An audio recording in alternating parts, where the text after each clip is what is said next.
جیسا کہ آپ لوگوں کو معلوم ہے آج 12ویں شریف کی 3 تاریخ ہو چکی ہے اور ہم انشاءاللہ آپ لوگ سنتے رہیں گے اور ہم سناتے رہیں گے۔ حضور صلی اللہ تعالیٰ علیہ وسلم کا ذکر اور اسی میں زندگی تمام ہونی ہے۔ اب ہم یہ سمجھیں گے کہ میلاد شریف سے فائدہ کیا ہوتا ہے۔ میلاد شریف کرنے سے، سننے سے، حضور صلی اللہ تعالیٰ علیہ وسلم کی پیدائش کی خوشی منانے سے فائدہ کیا ہوگا مرنے کے بعد، اور دنیا میں فائدہ کیا ہونے والا ہے۔ تو میں آپ کو ایک واقعہ سناتا ہوں، اس سے آپ کو پتہ چلے گا کہ میلاد شریف سے کیا فائدہ ہوتا ہے۔ جب رسول کریم صلی اللہ تعالیٰ علیہ وسلم کی پیدائش ہوئی تو حضور صلی اللہ علیہ وسلم کے چچا تھے ابو لہب، وہ ایمان نہیں لائے اس وقت، کیونکہ رسول کریم صلی اللہ علیہ وسلم کی پیدائش سے پہلے ہی حضور کے والد صاحب کا انتقال ہو چکا تھا، حضرت عبداللہ رضی اللہ تعالیٰ عنہ کا۔ تو وہ باندی، اس کا نام تھا صوبیہ، پہلے باندیاں چلتی تھیں۔ تو وہ آئی اور کہا آپ کو کچھ پتہ ہے، آپ کے یہاں بھتیجا آیا ہے، آپ کا بھتیجا پیدا ہوا ہے۔ تو ابو لہب نے بہت خوشی منائی اور اس لڑکی سے کہا اشارے کر سے خوشی میں کہ جا میں نے تجھ کو آزاد کر دیا۔ باندی کیا ہوتی تھی، لوگ خرید لیتے تھے ان کو اور پھر وہ سب کام ان سے لیتے تھے، انہیں پیسہ ویسا نہیں ملتا تھا، وہ بس ان کی خدمت کرتی تھی۔ اور آزاد کرنے کا مطلب یہ ہوتا تھا کہ ان کو اب آزاد کر دیا کہ وہ اپنی آزاد طریقے سے زندگی گزار سکتی ہیں، تو یہ بڑا ثواب کا کام ہوتا تھا۔ تو ابو لہب نے اس لڑکی کو خوشی میں، اس لونڈی کو، اپنی باندی کو آزاد کر دیا کہ آج سے تو میرے یہاں سے آزاد ہے، اپنے آرام سے تو زندگی گزار سکتی ہے، جہاں چاہے وہاں چلی جا۔ تو یہ خوشی کو ظاہر کرنے کے لیے، جیسے آج انعام دیے جاتے ہیں بڑے بڑے خوشی میں۔ تو اب وہ جب ابو لہب کا انتقال ہوا، یہ مرا، کیونکہ ایمان تو لایا نہیں تھا، حضور کو بہت ستایا اس نے۔ آپ لوگوں کو قل واللہ شریف تو یاد ہوگی، سب کو قل واللہ، سب مسلمانوں کو یاد ہوگی، قرآن پڑھے ہوں نہ ہوں، قل واللہ شریف ضرور یاد ہوتی ہے۔ قل واللہ شریف سے جسٹ اوپر، سمجھے نہیں سمجھے، بالکل قل واللہ شریف آپ نکالیں گے قرآن شریف میں دیکھیں گے تو اس سے بس ایک دم اوپر ایک رب کائنات نے سورت نازل کی ہے۔ اس سورت کا نام ہے لہب، سورت لہب نام ہے اس کا، سورہ لہب نام ہے، مکہ و شریف میں یہ نازل ہوئی۔ ابو لہب کا انجام بڑا خطرناک ہوا، بڑے بھیانک طریقے سے مرا۔ ہوا کیا تھا، حضور صلی اللہ علیہ وسلم کی ایک مرتبہ اس نے گستاخی کر دی۔ حضور صلی اللہ علیہ وسلم نے لوگوں کو بلایا تھا اور بتا رہے تھے کہ میں اللہ کا آخری رسول ہوں، نبی ہوں، ایک خدا کی عبادت کرو۔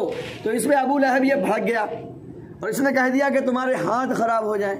یہ بات اللہ کو اتنی ناگوار، اتنی ناپسند لگی کہ اللہ تعالیٰ نے اس کی مذمت میں پوری سورت نازل کر دی، اس کی برائی میں، اس کی مذمت میں پوری سورت نازل کر دی، اور وہ جسٹ قل واللہ سے اوپر ہے۔ جب بھی آپ قرآن پاک کھولیں گے دیکھیں گے قل واللہ سے اوپر ہے۔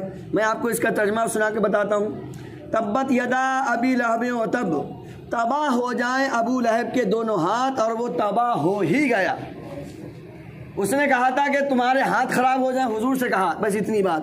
اللہ کو اتنی ناپسند لگی کہ اللہ تعالیٰ نے پوری قرآن میں سورت نازل کر دی کہ تباہ ہو جائیں ابو لہب کے ہاتھ، دونوں ہاتھ، اور وہ تباہ ہو ہی گیا۔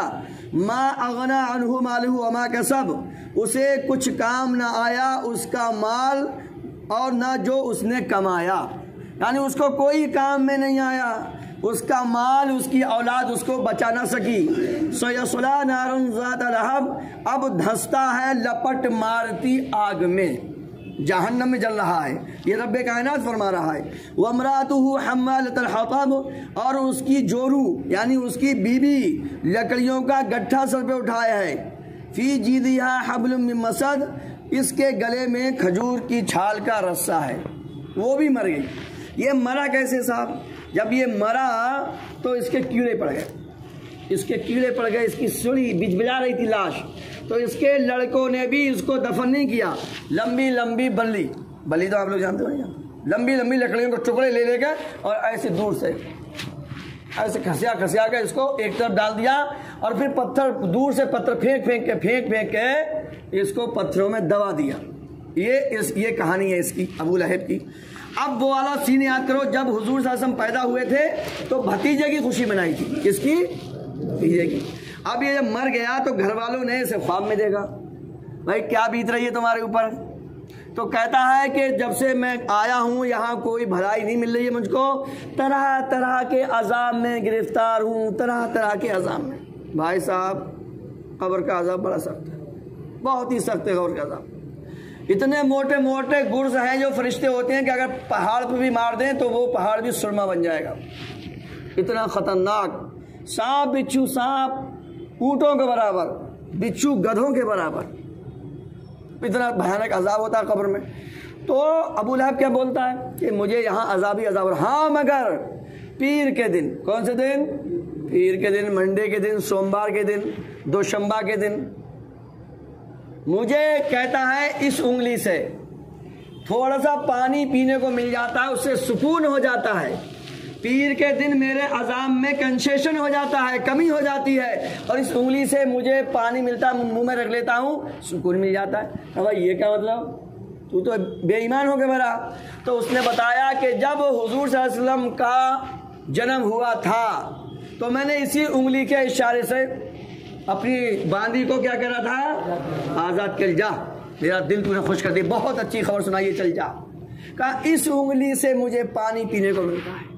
اب آپ سمجھ سکتے ہیں ایک کافر کو، سڑے ہوئے کافر کو حضور کی پیدائش کی خوشی منانے کا فائدہ مل رہا ہے قبر میں۔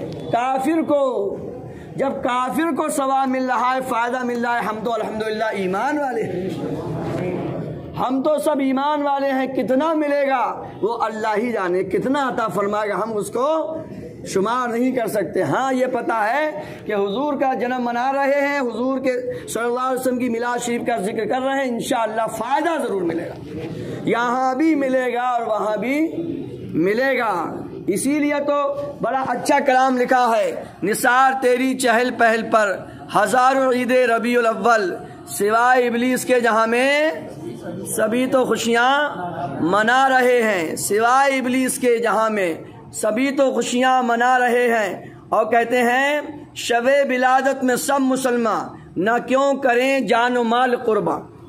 مسلمان گھر کو سجاتے ہیں، گلیوں کو سجاتے ہیں، سب کچھ سجاتے ہیں، اپنا تن من دھن سب لگاتے ہیں۔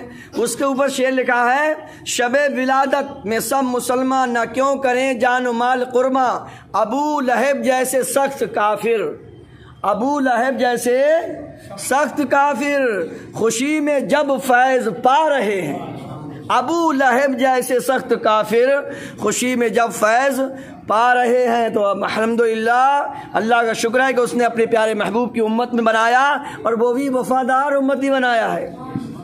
امتی تو حضور کے سب ہیں، کسی بھی برادری، کسی بھی دھرم، کسی بھی قوم کا ہو، مگر وہ وفادار نہیں، ایمان والے نہیں ہیں۔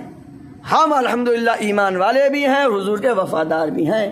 اللہ تعالی ہمیں اور ہمارے آنے والی قیامت تک کی نسلوں کو اسی وفاداری پر قائم و دائم رکھے۔ بس ہو گیا میلاد شریف آج کا، 3 مرتبہ قل ہو اللہ شریف پڑھو، فاتحہ ہو جائے۔